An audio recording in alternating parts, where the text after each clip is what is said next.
back to my channel.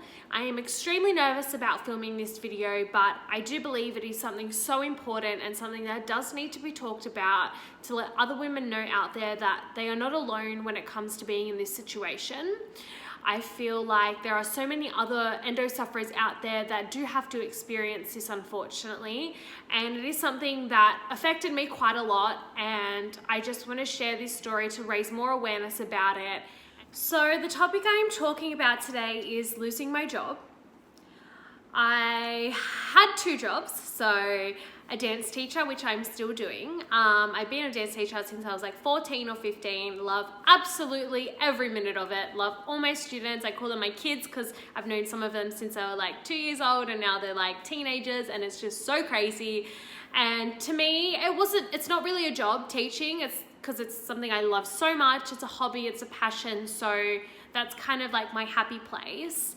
Where I also had another job that within this company, so I was there for I think like 4 or 3 years, and I think I was coming on to my 4th year this year before I lost it.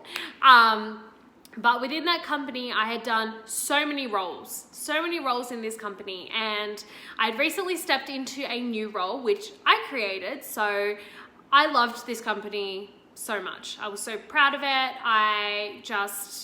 I'd been there, you know, for a long time now. I'd made so many new friends. I met my partner there. My family was there.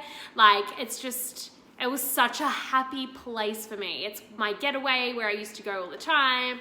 And to have that taken away from me when I was going through so much with my health was just gut-wrenching. Like, it was just... it was really hard. I feel like I lost myself so much, and I had so many mixed emotions about it. I was obviously really angry that I had lost my job. I was really sad, and you just kept going. Like, I kept thinking, why me? Why is this happening now? Why is this happening to me?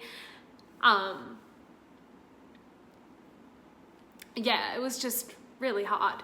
So within this company, this new role that I was in, that I created, I realized that this company was lacking presence on social media. So I really wanted to help this company out, and I was going to take over their social media, and I did. So I was in that new role for I think about 10 months or something like that.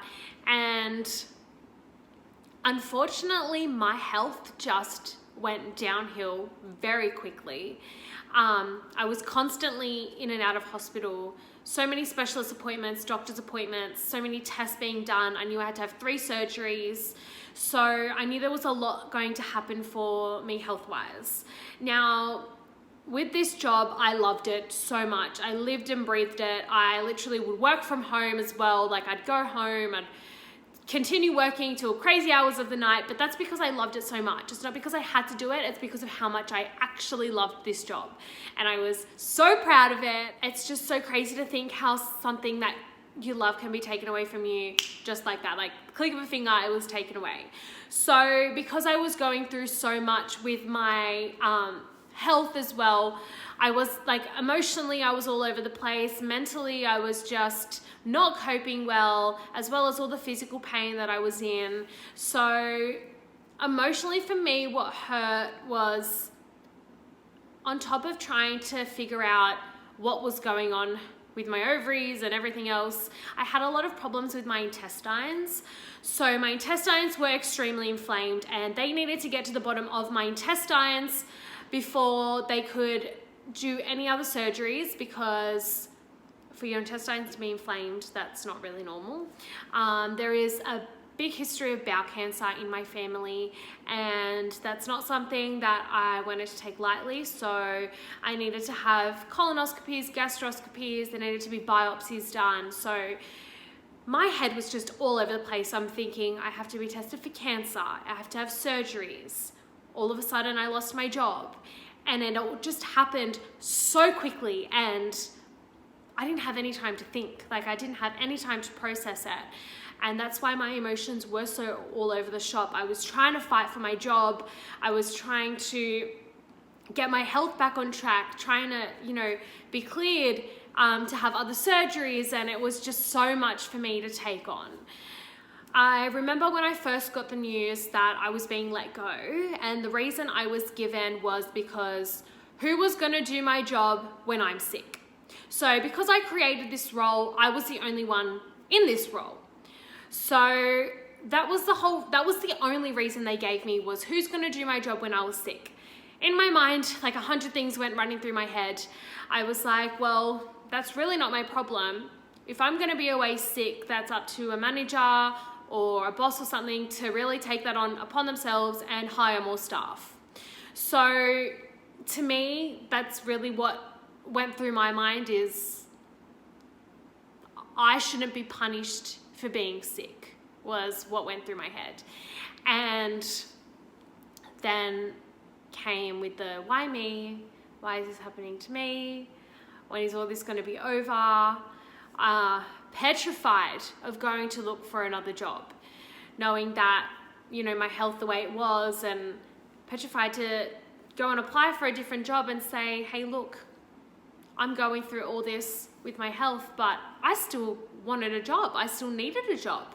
You know, on top of this is medical fees and everything, and that plays in the back of your head as well, like surgeries and all that. It's not cheap, and I was just thrown into the deep end just like that. A big part of me really wanted to fight for this and fight for other women that have to go through this. So as soon as I kind of found out that that's why they were getting rid of me, I broke down crying immediately, and I called one of my best friends. She works for a law firm, and I was like, what can I do? What do I do from here? What's my step? Like, what's the process?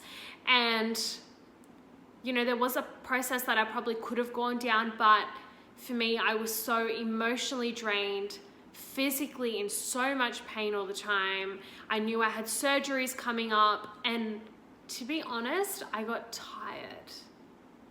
I got too tired to fight for something that I truly believed. Sorry.